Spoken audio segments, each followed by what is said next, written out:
Este episodio de la Estrategia del Día es patrocinado por ICBC. En un mercado tan cambiante, la diferencia no está solo en el rendimiento, sino en el respaldo. ICBC combina inversión simple y asesoramiento experto para que gestiones tu dinero a tu ritmo, con la solidez de uno de los bancos más grandes del mundo. Descubrí una nueva forma de invertir con confianza. Más información en el link de la descripción.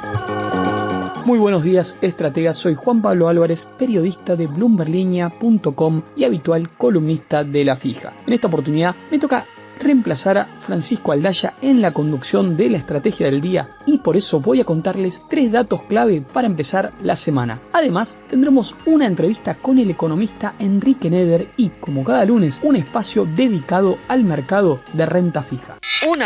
El S&P 500 alcanzó un nuevo máximo histórico tras cerrar el viernes 24 de abril en 7.165 puntos, 5% por arriba del valor que tenía al empezar el año. En esta oportunidad, la disparada de precios vino apuntalada por el lado de los semiconductores. Prueba de ello es que el Philadelphia Semiconductor Index, más conocido por las siglas SOX, lleva 18 ruedas seguidas al alza. Además, en este rally de 18 ruedas alcanza una alza de 47,2%. Por otra parte, la empresa Nvidia, componente clave del SOX, está también de racha y el viernes su capitalización bursátil volvió a superar los 5 billones de dólares, consolidándose como la empresa más valiosa del mundo, seguida por Alphabet, matriz de Google, cuyo market cap es de 4,1 billones de dólares. 2. Les comento que el Banco Central de la República Argentina reportó que en marzo el déficit de la cuenta corriente cambiaria se redujo a 88 millones de dólares, el mejor registro desde el superávit de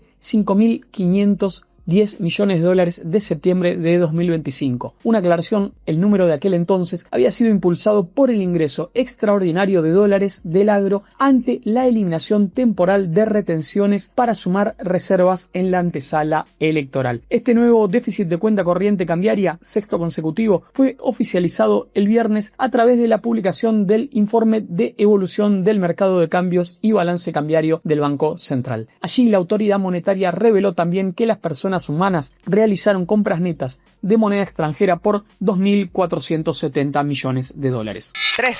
Les cuento que un informe de la Bolsa de Comercio de Rosario, publicado el viernes, destacó que el ritmo de los embarques de maíz está siendo extraordinario para el inicio de la campaña. Considerando el volumen programado a exportar hasta fines de este mes, entre marzo y abril se embarcarían 10,3 millones de toneladas de maíz. Esto es 54% más que el primer bimestre de la campaña anterior y 3,7 millones de toneladas, más que el promedio de los últimos 5 años. Hay que tener en cuenta que nunca antes se habían superado las 5 millones de toneladas para un solo mes. Al maíz se le añaden los embarques récord de trigo y girasol, la gran performance de las exportaciones de cebada y un ritmo promedio para sorgo y soja. Dice la Bolsa de Comercio de Rosario también que, teniendo en cuenta los embarques programados hacia fines de abril, el desempeño exportador de la agroindustria en el primer cuatrimestre de 2026 sorprende positivamente. 40 millones de toneladas de granos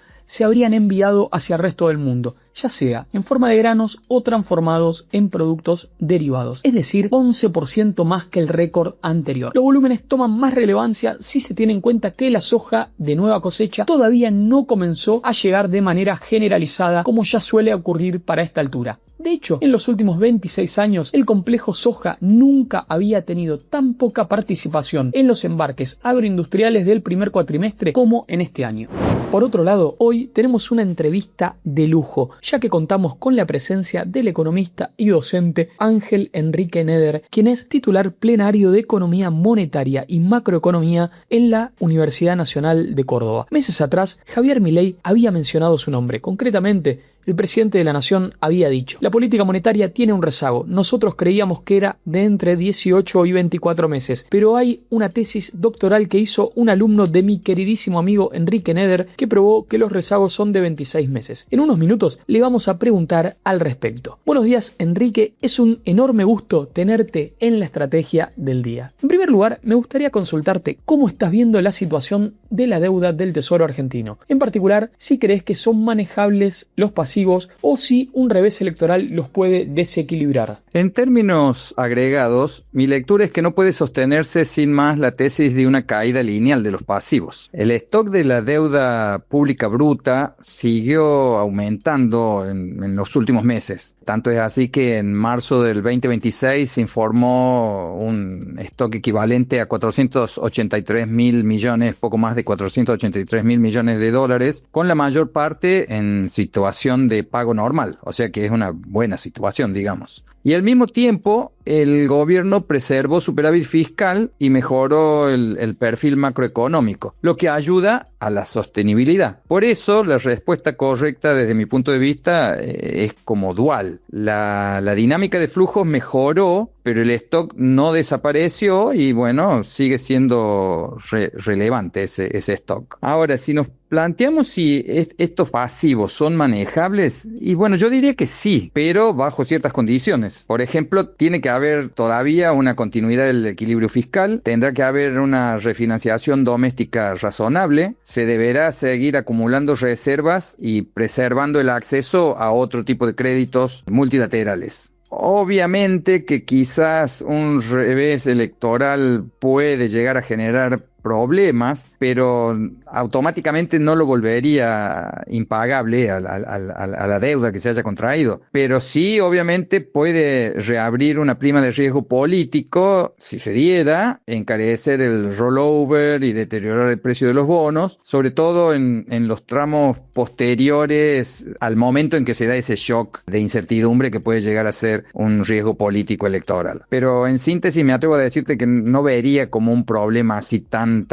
mecánico e inmediato de solvencia, pero sí obviamente un problema de coordinación financiera y expectativas. ¿Argentina debería haber salido al mercado cuando tuvo la oportunidad, siguiendo a Ecuador, o coincidís con el análisis en relación a que una escasez de bonos puede subirles el precio? Como el problema de Argentina es de credibilidad intertemporal, una especie, digamos así, de nuestro pasado nos condena y nos hipoteca el futuro, desde mi punto de vista no estuvo mal no salir alocadamente, por cuanto una mayor oferta de bonos tiende a que el precio de los mismos baje y aumente la tasa de interés, lo cual a su vez generaría un mayor riesgo. Y entonces se habría estado dando una mala señal de mercado si esto se hubiera hecho de esta manera. Por lo tanto, no haber salido alocadamente no pareció tan malo. Enrique, ¿qué incidencia tiene hoy el riesgo país como tasa de descuento para las inversiones reales en Argentina? Digo esto porque hemos visto cómo los corporativos, por ejemplo, se han despegado del spread soberano. El riesgo país no es solamente un porcentaje agregado a una tasa de interés para descontar flujos. En realidad actúa como un elemento que contempla riesgos que yo los llamaría más bien institucionales. Y por ello puede haber un elemento que constituye una medida de riesgo y es lo que un inversor desearía agregar a su rentabilidad, justamente para no correr esos riesgos. Pero en las inversiones reales creo que es bueno diferenciar entre aquellas que están destinadas a las exportaciones, donde creo que el riesgo país incidiría menos, de aquellas otras inversiones, particularmente en lo que yo llamo sectores emergentes, por caso la minería, donde además dependerían de cuestiones políticas y legales. Por ello, algunos bonos corporativos se desacoplaron un poco del spread soberano, como bien mencionaste vos en la pregunta. Me meto ahora en política monetaria. Me gustaría pedirte un análisis de cómo evaluás la salida de las LEFI y la decisión del Banco Central de correrse primero y postular una tasa endógena y luego volver a intervenir a través de simultáneas. El Banco Central lo que hizo fue una transición hacia un esquema de control de agregados monetarios. Cerró la ventanilla de las LEFIs, dejó de fijar una tasa de política monetaria de manera explícita y trató de que la tasa de interés se endogeneizara. En un lenguaje más coloquial, podemos decir que se pasó de un régimen basado en cantidad de dinero y no basado en metas de tasa. Es decir, pasamos de uno más bien que pretendía controlar la cantidad de dinero. Y las posteriores intervenciones que se realizaron estuvieron orientadas a regular liquidez, a satisfacer la demanda de dinero y evitar incluso subas inesperadas del tipo de cambio. Así que esa fue la forma en que se hizo esta transición. También en relación a la política monetaria, me gustaría pedirte un análisis en relación a cuán contractiva ha sido la postura de la actual administración y si ves que se está aflojando el apretón. La postura adoptada en términos monetarios fue muy contractiva. Particularmente esto lo podemos ver cuando evaluamos el ancla fiscal implementada, lo que llevó a la eliminación del financiamiento monetario de manera sistemática del Tesoro por parte del Banco Central. Además, el saneamiento del balance del Banco Central fue una jugada maestra desde mi punto de vista y ayudó en el control de la cantidad de dinero. En cuanto a tu pregunta, si se está aflojando esta política monetaria contractiva, yo más bien diría que la van recalibrando en función de la recuperación de la demanda de dinero y atendiendo a la recomposición de reservas internacionales también. Incluso utilizando a estas como una fuente de reconstitución de demanda monetaria. ¿Por qué el tipo de cambio y el carry trade no han tenido una reacción negativa a la baja de tasas que se ha observado en las últimas semanas? Porque el carry, en definitiva, no depende solamente de la tasa de interés. También depende de lo que se haga respecto al déficit fiscal, respecto a las compras de divisas e incluso a una administración razonable del régimen cambiario. Consecuentemente, no hay fuertes incentivos a desarmar posiciones porque tampoco, me parece así, las ganancias serían extraordinarias. Si bien yo no soy un experto financista, bueno, esa es mi opinión. Además, con menores desequilibrios de emisión, o sea, por ejemplo, no hay planes, en este momento no hay planes específicos para los que los individuos pudieran disponer de mayor liquidez a la esperada. No sé, para dar una idea y un ejemplo, se me ocurre el caso de un plan platita que en este momento es difícil de que se visualice. El canal cambiario justamente pierde interés. Entonces, no me van a estar sobrando pesos para huir de ellos. Por eso la explicación que doy. Y siguiendo con el tema tasas, ¿por qué hay un abismo tan grande entre las tasas de mercado y las tasas que tienen impacto directo en la vida de las familias? Indudablemente, las familias constituimos un mercado muy diferente y quizás hasta mucho más riesgoso, particularmente cuando atravesamos situaciones difíciles como, por ejemplo, una pérdida de empleo o un problema de salud o alguna otra situación grave, digamos así. Por ello, allí las tasas que enfrentamos son mucho más altas que las que podría enfrentar el mercado en otras condiciones. Además, esto es propio del spread que determinan las instituciones financieras. A las instituciones financieras les baja el rendimiento generado por el fondeo, ya sea de los depósitos que les constituimos las familias o por la rentabilidad que obtienen por otro tipo de colocaciones, como podrían ser préstamos y títulos, y luego nos aumentan a nosotros, a las familias, las tasas que nos van a cobrar. Y el spread siempre va a ir en su favor. De hecho, ese es el negocio de una institución financiera. En consecuencia, no hay una contradicción analítica en que bajen tasas y, sin embargo, la percepción social sea que el crédito sigue siendo caro. Lo que baja primero es el precio del fondeo mayorista y lo último en bajar suele ser el crédito minorista porque allí es donde operan fricciones que son mucho más persistentes. ¿Cuál es tu postura en relación al debate sobre el tipo de cambio? Por un lado tenemos al gobierno que descree que exista un dólar de equilibrio y sostiene incluso que el dólar se podría derrumbar si el Banco Central dejase de comprar en el mercado libre de cambios. Pero del otro lado hay quienes afirman que con este tipo de cambio solo pueden funcionar el petróleo, la minería y ese tipo de actividades. Para mí, el tipo de cambio a considerar es aquel que resulte compatible con la estabilidad de precios. Además de la estabilidad de precios, tendremos que tomar en cuenta la combinación entre productividad, apertura, presión tributaria, los costos en general,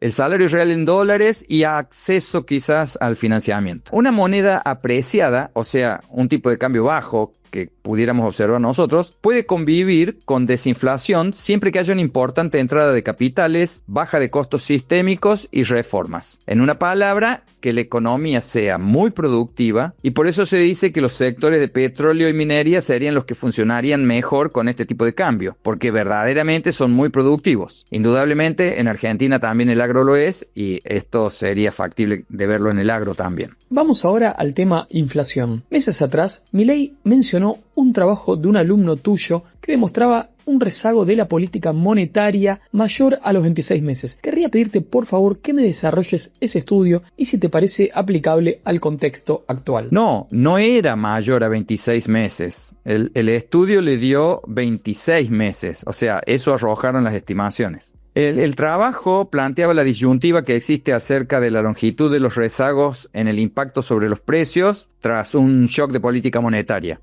Y lo que hacía era tratar de dilucidar si este fenómeno podría estar causado por retrasos largos y variables en la política monetaria, a la Friedman, digamos, y analizaba algunas de sus implicancias en el debate entre reglas y discrecionalidad y el problema de la inconsistencia temporal, tratando de arrojar luz sobre los mecanismos de transmisión de la política monetaria hacia el lado real de la economía, que en particular era la economía argentina, mediante el análisis de cómo las perturbaciones de la política monetaria afectan a los diferentes componentes del índice de precios. Y así fue que las estimaciones dieron un rezago de 26 meses. Y aquí agrego, como en algún momento dijo el presidente, en condiciones normales de temperatura y humedad, que es una forma de decir sin tomar en cuenta otras cuestiones que no están modeladas, como por ejemplo los impactos de riesgo que se pueden generar por incertidumbre. Además, existen precios regulados que no están permitiendo ese afloje final de la inflación, amén de los conflictos bélicos en el mundo muy relacionados con nuestros recursos productivos. Entonces, eso puede estar minando la posibilidad de que el rezago se dé en el tiempo que uno esperaba. Tomando en cuenta otras experiencias de planes de estabilización, ¿qué prevés respecto de la dinámica inflacionaria? Es decir, de no haber impactos disruptivos. ¿Cuándo debería converger a valores razonables? Si no hay shocks disruptivos, es de suponerse que la convergencia a valores razonables se alcanzará. Y para ello se debería consolidar un régimen donde la inflación deje de reaccionar a cada tensión cambiaria, fiscal o inclusive política. Y a veces esto es lo que en realidad más temor le tengo. Y todo esto creo que se debería lograr a fin del periodo presidencial en todo caso, pero insisto, sin que existan shocks disruptivos. Tengo dos preguntas respecto del equilibrio fiscal. Por un lado, preguntarte si el déficit se puede convertir en una enfermedad autoinmune, ya que al seguir ajustando el gasto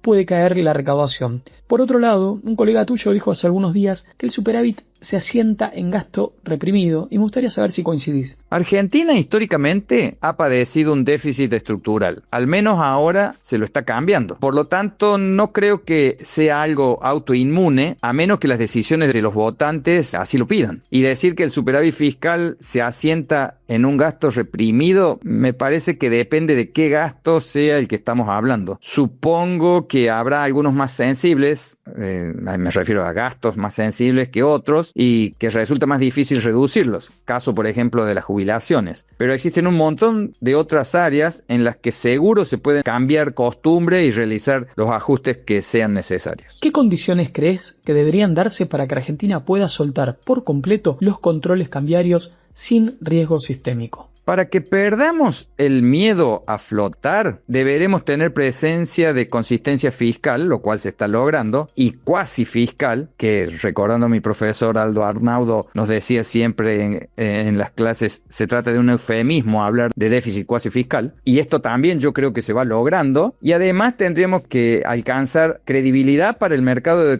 para que el mercado de capitales nos siga permitiendo los rollovers y mayor estabilidad de la demanda de dinero. Todo esto va a ayudar a que exista inclusive acumulación de reservas y ayudará también a lo que podamos hacer con el tipo de cambio. Lo que sí, yo sigo teniendo el miedo de que mi generación no cambie su visión porque sigue llorando al ver una vaca por haberse quemado con leche y creo que el ejemplo sirve y no necesita demasiadas explicaciones. Mirando hacia adelante, ¿cuán importante podría ser para la credibilidad argentina darle independencia al Banco Central y darle protección legal a esa independencia como hizo Perú? Creo que la independencia del Banco Central, complementada con protección legal altamente difícil de ser cambiada, es crucial y muy necesaria. La experiencia peruana demostró que no solo bajó la inflación, sino que también ayudó para anclar expectativas y mejorar la intertemporalidad de la política macroeconómica. Ahora bien, la independencia formal por sí sola no alcanza. En la Argentina debemos erradicar para siempre la dominancia fiscal. Si el Tesoro no realiza un ordenamiento de sus cuentas, tarde o temprano lo va a estar presionando el Banco Central para que financie esos déficits. Por eso, la verdadera independencia del Banco Central debe descansar sobre una arquitectura institucional más amplia y no solo sobre una reforma legal aislada. En lo que refiere al mercado internacional, ¿cómo consideras que pueden llegar a actuar los principales bancos centrales del mundo si nos guiamos por la historia? La crisis de la subprime nos enseñó que el tema está en actuar prudencialmente. Consecuentemente, los bancos centrales solo reaccionan ante situaciones extremas y por ello deberán seguir velando por la seguridad y calidad de sus instituciones, evitando la dominancia fiscal. Y estoy seguro de que cada uno de ellos accionará en función de sus impactos particulares hacia sus regiones. Por ejemplo, el Banco Central Europeo va a reaccionar si los shocks energéticos se vuelven persistentes. En síntesis, creo que se van a estar moviendo en un ámbito de prudencia con alta sensibilidad a los shocks de oferta que estén observando. Por último, te pregunto ahora en tu rol de docente. Se suele hablar de una crisis grave en lo que refiere a educación en Argentina y querría saber qué evaluación haces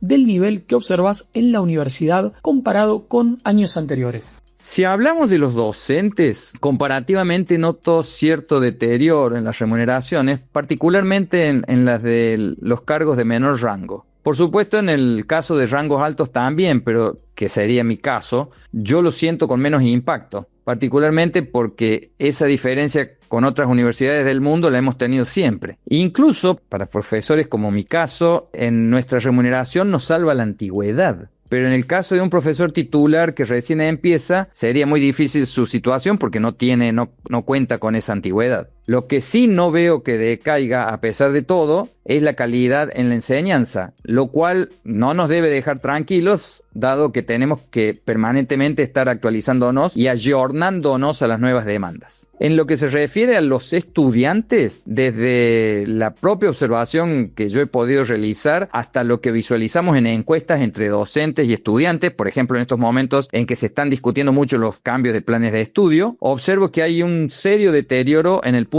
de partida con el que llegan muchos estudiantes, sobre todo en aspectos que son para nosotros cruciales, como por caso la comprensión lectora, la capacidad de abstracción, hasta cómo escriben y también ni que hablar en el manejo algebraico o matemático básico. No lo presentaría como una falla individual de los estudiantes, sino como la consecuencia o el resultado acumulado de problemas previos en el sistema educativo. Particularmente cuando lo vemos en los primeros años de la facultad, notamos mucho las diferencias en las escuelas secundarias a las que hayan ido los alumnos. Además, también veo que el problema no es una caída homogénea del talento de los alumnos, sino una mayor dispersión. Conviven estudiantes que están muy bien formados con otros que llegan con brechas más grandes. Y eso obviamente a nosotros nos obliga a revisar métodos, exigencias y acompañamiento, pero sin resignar los estándares de calidad que son nuestras verdaderas banderas como docentes en la universidad. La Fija.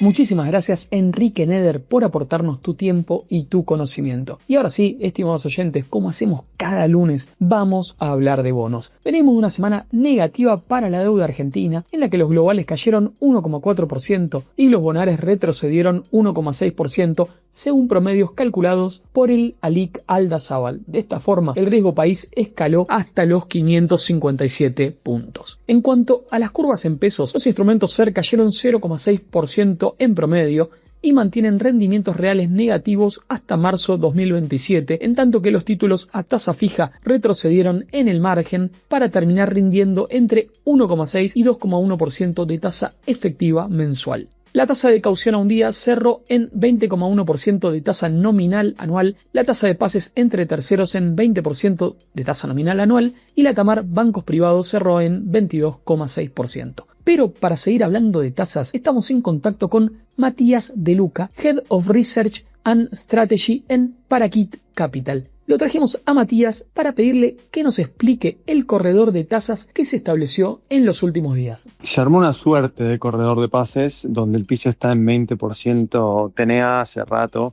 y lo novedoso es que el central ahora presta, coloca pesos al 25 anual. De todos modos, o sea, vale hacer algunas observaciones. No es explícitamente un techo en 25, sino que de momento el central se viene parando 5 puntos arriba de la tasa promedio de repo. Pero no hay un comunicado formal de que sea 25% explícito. Entonces, eso implicaría que no es un techo fijo, sino móvil. Y por otro lado, no es una ventanilla infinita, sino que es hasta el 5% de la RPC del banco. Entonces, en definitiva, son pequeños ajustes para aceitar la liquidez del sistema y evitar cimbronazos, pero no es en estricto rigor un corredor de pases puro. Pero bueno, de todos modos se festeja porque son pequeños pasos para ir normalizando o ir mejorando el funcionamiento del sistema financiero. Matías, y aprovecho que estamos en contacto para pedirte un análisis libre de cómo estás viendo la curva de bonos en pesos. Pero primero le hago una aclaración a los oyentes. Estamos grabando esta nota el 24 de abril, así que cuando te referís a esta semana, estamos hablando de la semana que fue del 20 al 24, y cuando decimos la semana anterior nos referimos a la semana concluida el día 17 de abril. Respecto a la curva pesos, te diría que entre la semana pasada y esta, el mercado vivió el día y la noche, porque la semana pasada te diría que fue récord de volumen operado después de la licitación del Tesoro, donde sí tomaron algunos pesos de más, tomaron unos 2 billones, pero había bastante excedente de liquidez, entonces es básicamente el gobierno siguiendo cuidando que no es que sobre la liquidez, pero sí que haya la suficiente para preservar, digamos, el sistema financiero y la curva de rendimientos. Entonces el mercado digirió ese movimiento, digamos, lo interpretó positivamente, y durante jueves y viernes pasado, la semana anterior, las curvas en pesos volaron, pero la sensación fue de que el mercado se empapeló durante jueves y viernes, y esta semana que pasó, directamente los últimos días, un volumen minúsculo y las curvas lógicamente empezaron a aflojar. ¿Por qué? Porque todos los que querían tener papeles los compraron la semana anterior. Entonces, toda esta semana, digamos, había excesos de offers y falta de bits. Entonces, la sensación es que las curvas quedaron pesadas. Y a ver, tiene sentido, porque estacionalmente, desde enero para acá, hasta mediados de año, la demanda de dinero cae. Y en simultáneo, el Banco Central está comprando reservas todos los días, entonces emite pesos. Entonces, emito pesos y la demanda de circulante no es que rebota, entonces la gente no me retiene esos pesos, entonces el Tesoro los saca de circulación en sus licitaciones. Pero en definitiva, o sea, lo que termina sucediendo es que emitís pesos contra mayor emisión de títulos, entonces empezás a generar cierto exceso de bonos. Y creo que ahora estamos en ese punto de la curva. De hecho, al cierre de este viernes, algunos instrumentos que el gobierno había emitido la semana pasada ya están rindiendo ligeramente, digamos, muy, muy poco, pero están sutilmente rindiendo por encima de los niveles en los que había emitido el gobierno, que ya eran niveles con premio respecto al mercado secundario. Entonces sí, creo que ese es un primer síntoma. ¿Y ves todavía una contracción monetaria? Los otros días lo escuchaba al presidente hablar en la AmCham y fue muy claro en una parte de su discurso donde él menciona que el sesgo contractivo de la política monetaria sigue vigente. Entonces, implícitamente dio a entender como que la base monetaria amplia sigue congelada en términos nominales. A ver, si en el primer trimestre del año acumulaste 10% de inflación, vamos a hacer la cuenta sencilla, podemos decir que en 3 meses, si la base monetaria amplia sigue fija, nominal, tenés 10% menos de pesos de oferta de dinero en circulación. Entonces, ¿cómo es posible que si vos estás teniendo una política monetaria contractiva, que debería presionar las tasas al alza, cómo es posible que las tasas de mercado se hayan desplomado? Bueno, más allá de cierta normalización en la política de encajes y demás, esto fue posible por lo que charlamos antes. La demanda de dinero viene cayendo, entonces, en definitiva, nominalmente sigue fija, pero esos pesos que se dejan de demandar, digamos que van a fluir hacia el sistema financiero. Entonces eso es lo que le permitió al gobierno mantener los pesos fijos y que las tasas sigan relajándose. Y si uno mira más o menos cuál viene siendo el accionar de la Secretaría de Finanzas, más o menos cuando la base monetaria amplia, esta es base monetaria tradicional más el stock de simultáneas, cuando ese stock supera los 43,5, 44 billones de pesos, la Secretaría de Finanzas pasa a retirar el excedente para mantenerlo a raya en los 44. Entonces, hoy considerando que hay al cierre del viernes había unos 3,5 billones, 3.6 billones de pesos en simultáneas, bueno, podríamos ver nuevamente un tesoro que en la próxima licitación, la semana que viene, absorba en torno a 1,5 billones, ¿sí? Para mantener esa base monetaria amplia fija, y no tendría a priori impacto en las tasas de overnight. Esto deja de manifiesto que si bien el gobierno está queriendo que las tasas se relajen, sobre todo para que el crédito se recupere, que la mora que venía alta baje, para que sea mucho más fácil refinanciar los pasivos de las empresas, el gobierno está cuidando mucho ese tema. Bueno, pero en simultáneo no quieren que los pesos, digamos, abunden por demás, entonces también cuidan el stock de simultáneas. Entonces, en vez de tener 10 billones de pesos de simultáneas, tenemos 3, ¿sí? Entonces, ¿eso cómo se traduce? Que en definitiva, para sacar esos pesos, esterilizarlos, tenés que seguir vendiendo títulos. Entonces, tiene que ser muy estratégico el gobierno en qué títulos emite, justamente para evitar que la curva se ponga cada vez más pesada, porque si no puede empezar a quitarle el apetito a los inversores de acompañarlo tan agresivamente en las futuras licitaciones. Y ahí pasaba por la fija Matías De Luca de Parakit Capital, a quien le agradecemos enormemente su tiempo. Antes de despedirme, 2 o 3 datitos más de la renta fija local. Por un lado, la semana pasada, Edenor colocó una obligación negociable Ley New York al 28 de abril de 2033 por un monto de $550 millones, cupón anual 9,5% y precio de emisión 98,889, por lo que rinde 9,75%. La amortización es en 3 cuotas anuales. Por su parte, la provincia de Chubut colocó un bono con garantía en regalías Ley New York por un monto de $650 millones. El dato recibió oferta por $2.200 millones. El vencimiento es a 10 años, 2036, cupón anual de 9,45%, pagadero trimestralmente y amortización en 28 cuotas trimestrales. Por otro lado, mañana tendremos una licitación del Tesoro en la que el equipo de Luis Caputo afrontará vencimientos por 7,9 billones de pesos. En la parte dólares de esa licitación, la novedad es que se amplía la emisión del AO27 y del AO28 de un tope de $150 millones cada uno a $350 millones para cada uno. Además, sigue vigente la segunda vuelta de $100 millones para cada uno. Ahora sí, me despido de todos ustedes, no sin antes agradecerles haber estado ahí del otro lado.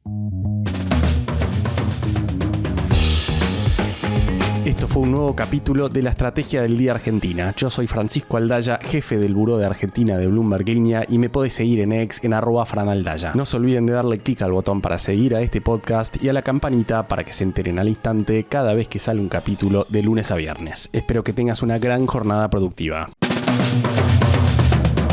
Esto fue La Estrategia del Día Argentina, escrito y narrado por Francisco Aldaya. Producido por Arturo Luna y Daniela Hernández. Que tengas un día muy productivo.